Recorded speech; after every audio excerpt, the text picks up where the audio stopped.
Govinda and Sunita Ahuja, आपने दोनों के सोशल मीडिया पर काफ़ी वीडियोस देखे होंगे. They have been married for 37 long years and now they are heading for divorce. It's really shocking for lots of people, क्योंकि ये देखने में परफेक्ट कपल लगते थे और जिस भी प्लेटफॉर्म पर आते थे दोनों खिलखिलाते थे, हंसते थे, तो लोगों को ऐसा लगता था कि सब कुछ इनके बीच में नॉर्मल है.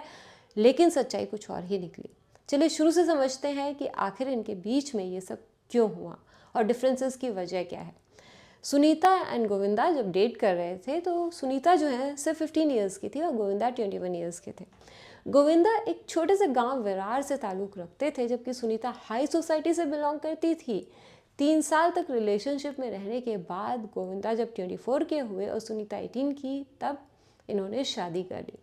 लेकिन गोविंदा को पसंद नहीं करती थी सुनीता बिल्कुल भी स्टार्टिंग में, और इनके काफ़ी झगड़े होते थे. इस शादी में भी जैसे मैंने कहा क्लोज रिलेटिव्स आए थे, कोई बाहर का नहीं आया, क्योंकि गोविंदा अपनी शादी को रिवील ही नहीं करना चाहते थे किसी के आगे. उन्हें बॉलीवुड में डेब्यू जो करना था.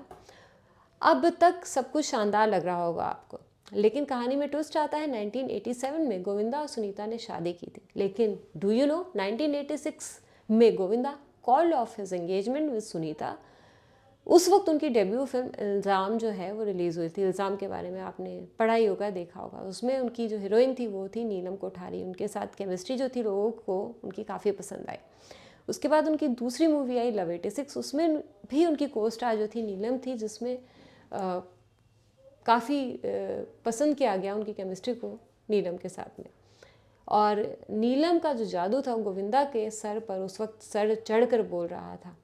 अब यही तीसरी औरत जो थी उन दोनों के बीच में झगड़े की वजह बन चुकी थी. घर वालों और सुनीता के प्रेशर के चलते गोविंदा को सुनीता से शादी करनी पड़ी, लेकिन गोविंदा ने अपनी शादी पब्लिक से छुपा कर रखी. उनकी एक बेटी हो चुकी थी. अब गोविंदा पर प्रेशर आया कि नीलम को छोड़कर वो अपनी शादी जो है लोगों के आगे पब्लिक करे.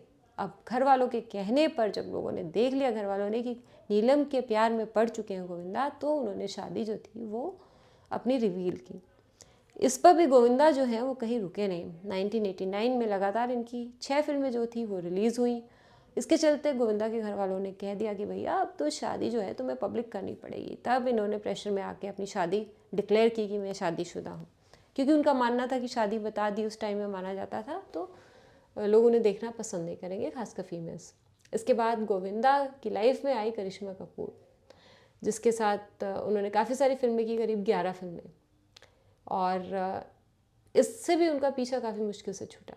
उसके बाद गोविंदा एक होटल रूम में, एक ये तो स्कैंडल ही है, रानी मुखर्जी के साथ पकड़े गए. सुनीता आहूजा जो थी वो उस वक्त घर छोड़ के चली गई थी. वापस मनाकर बहुत मुश्किल से ला पाए गोविंदा ने.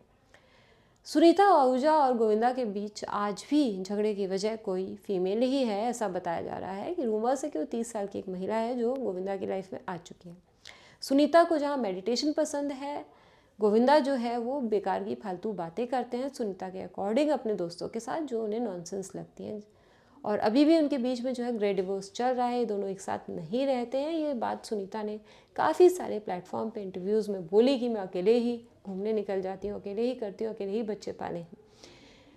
तो ये सारी वजह है जो इन दोनों के डिफरेंसेस जो हुए वो हुए. लेकिन इनकी शादी को बहुत टाइम हो चुका है and they are mature people, तो इनके डिसीजंस भी जो होंगे वो मेच्योर ही होंगे और सोच समझ के होंगे. और ये इनकी पर्सनल लाइफ है वैसे तो, और जब तक ये कुछ रिवील नहीं करते तब तक हम इन बातों को रूमर्स ही मानते हैं. और उम्मीद करते हैं कि इनकी शादी जो है वो ना टूटे और बनी रहे. वैसे आपका इस बारे में क्या कहना है हमें कमेंट सेक्शन में ज़रूर बताइएगा. और हमसे जुड़ने के लिए थैंक यू सो मच. हमें जाते जाते लाइक करना, सब्सक्राइब करना बिल्कुल मत भूलिएगा.